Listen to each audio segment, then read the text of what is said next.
Hello lovely people, this week I am doing the book design tag. So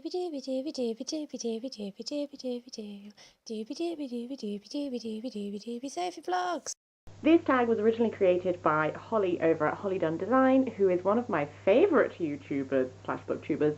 She's a book designer, hence this tag as a concept, but I thoroughly recommend you go check out her channel because it's full of such interesting insights into book design, but also like she just reads really interesting books, and I don't know, like she does really long wrap-up videos, and I like to like settle down with a drink and like listen to them. She has a very soothing voice. So I just harshly recommend you go have a watch of that. But first, stay here while I do the book design tag. So I'm just going to dive into it. First question is, a book you bought primarily or completely because of the cover? Most of these questions I have multiple books for because I got overexcited. So I have two options for this one. First of all is Celtic Tales, Fairy Tales and Stories of Enchantment from Ireland, Scotland, Brittany and Wales, illustrated by Kate Forrester. So I really enjoy reading folk tales. A lot of the folk tales in this I am already familiar with, largely due to Kevin Crossley Holland's Folk Tales of the British Isles, because they use the same sources, obviously, because they're the big names. But when I saw the cover of this, I just could not resist. It is so beautiful, and it's reflected inside as well. First of all, end papers, hello gorgeous scroll work, and then each sort of tale begins with like a beautiful illustration, and then it goes on, and so then each one has like a different illustration themed around the story. And just this book, I came for the cover and I stayed because the whole experience was delightful. And then the second book I've chosen is Well-Read Women, Portraits of Fiction's Most Beloved Heroines by Samantha Hahn, because, well actually I saw this on, I think, Lena at Just Kiss My Frog channel, but how beautiful a cover is this. Like the whole book is watercolour illustrations of women throughout fiction. I just thought the spine is gorgeous. It's a slightly different colour slash texture as well, which is like a lovely touch, with this sort of almost like an Art Deco-y, to my mind, pattern going on. And then again, I'm just going to show you the end papers as well. How gorgeous. And just this entire book is really beautiful. It has a watercolour illustration and then like a quotation from the book, and just love it. Question number 2 is a book you want to buy that has a beautiful cover. I didn't go for any specific, I went for like a genre, because there's this whole range at the moment of children's books, specifically like geared towards girls are the ones I've seen, like Nighttime Stories for Rebel Girls, and I think it's called A Galaxy of Her Own, that's all the women in STEM and space ones, and just there's this whole moment of these gorgeous children's books that all have the most beautiful covers, and I'm about to become an auntie, and I just want to, they're going to be a tiny baby for ages, they're going to be able to read, but I want to buy them like all of these books just for their enjoyment and mine. So yeah, that's like a little sub-genre rather than a specific book there. Question number 3 is your favourite series design. I found this one quite hard. I think a lot of my series that I love, that I have on my shelves, I don't dislike the covers, but they're not like my fave. So what I went for is one that I don't actually own the full series of, because me and my mum sort of split the books between us. We kept buying them for each other, which means that we only have half the series each. But Catherine M. Valenti's Fairyland series have all of these like gorgeous spines. I love how this is formatted and the font, and then they all have this sort of like oval with like, here's a featured illustration that's somehow based on the book, and then I just love this whole setup. And as the series goes on, it sort of remains the same, like the next one will be green with a different illustration or something, and I just think it's really like cohesive, but and it's that wonderful thing, as you read it you understand who these people are. So yes, that is my answer for that. But question number 4 is Dust Jacket. A book with a beautiful dust jacket or something unexpected under the jacket. So I've got 2 again. First of all is the Book of Dust, which when you remove your jacket is all of the stars and this lovely writing. And actually, half of me wants to just keep the dust jacket off because I think this is such a beautiful cover, but I'm not. I keep it good.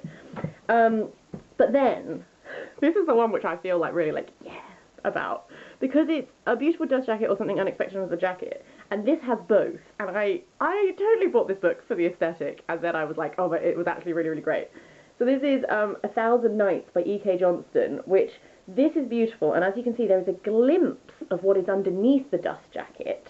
And then when you take the dust jacket off, you have this beautiful arrangement happening, which continues round, and like the waves go round, and there's the palace, well, not the waves, the sand dunes actually, but and that's just gorgeous. And I do have to show you the rest of it because it is absolutely beautiful. So the end papers of this gorgeous scrolling, which is continued onto the actual pages themselves in gold. And if there's one thing you should know about me, I am a sucker for gold foil. Question number 5 is Naked Hardback, a gorgeous book with no dust jacket. And I have 3 for this. First up is The Watchmaker of Filigree Street by Natasha Pulley, which again, like, I love gold on covers. I cannot tell a lie. This is absolutely gorgeous. As you read the book, all of these things make sense to you, and when you do open it up, there is like a little lovely map with the watch in, which it reveals through the cover, which is beautiful. The next 2 books are older editions, which I haven't actually read either of these yet, and I did buy them because they're beautiful. So the first of those is Ivanhoe of Romance by Walter Scott. I just thought this was lovely, and also I do want to read more Walter Scott. I don't think I've read any Walter Scott apart from some of his poetry, so that's on the list. And also Moxon's Popular Poets Hood, edited by W.M. Rossetti. I partly bought this because it's edited by William Rossetti, who is Dante Gabriel Rossetti's brother and one of the Pre-Raphaelites, who I don't really know much about, and so I was like, oh, let's see what his introduction is like, and then also for the poetry of Hood. Next question is a beautiful paperback, and I've only got one for this. There are so many on these shelves, but this is the one that is my current, one of my faves, and that's Radiance by Catherine M. Valenti. I just love all of this harkening back to Metropolis that's going on.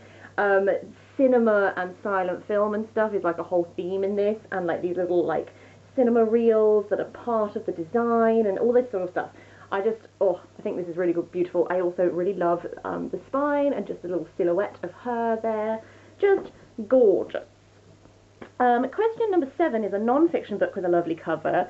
7 Brief Lessons in Physics by Carlo Rovelli. I just think this is so simple but so lovely, and because it's all to do with physics and like it's to do with the cosmos and the universe, and these could be like stars or like a solar system, but it's also to do with like atoms and molecules, and these could be atoms and molecules, and it's so simple, but I feel like it's very indicative of what is focused on, and I bloody love foil on a cover. I like make it shiny, and I'm like, woohoo, little magpie girl. Question number 8 is a book with great end papers. Just 2 recent reads which encompass this. One is The 7 Deaths of Evelyn Hardcastle by Stuart Turton, and it's a murder mystery that takes place in this particular like house and its grounds, and like the end papers are the house, the grounds, whose bedroom is where, and I just thought this was such a lovely touch for the murder mystery. It really helps you like contextualize where everything's happening. And then the second one is The Fisherman by Chigozie Obioma, and these are much more simple, but I just think they're lovely, and it's just fishing hooks, but I just think the colours are gorgeous, and it's the fisherman and being, it's very thematically, you know, as you can, like, it ties into the cover really well, and it ties into like what's going on very well, and I just think that's lovely. Finally, question number 9 is Spine, a book that looks just as gorgeous spine out as it does face out. I could have chosen a lot of the ones I've already shown you because they all have beautiful spines. I've gone for My True Love Gave to Me, edited collection of short stories that are like Christmassy themed, edited by Stephanie Perkins, just because the spine, I feel like, gives you everything that the cover gives you, just condensed, and beautiful pink sprayed edges, which is lovely. This was a mixed collection, like as most short story collections are, but it's so pretty that I can't bring myself to give it away to a charity shop. So, just sitting on my shelves being pretty.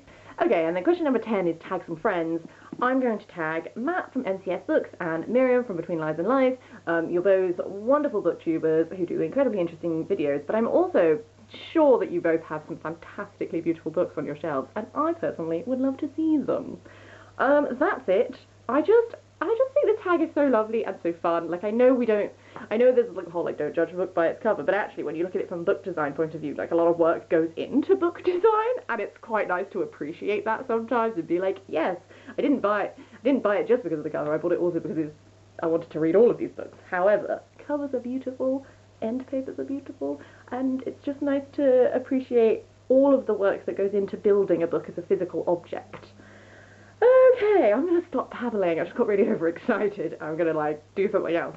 I hope you're having a really lovely day. I will see you next week for something different.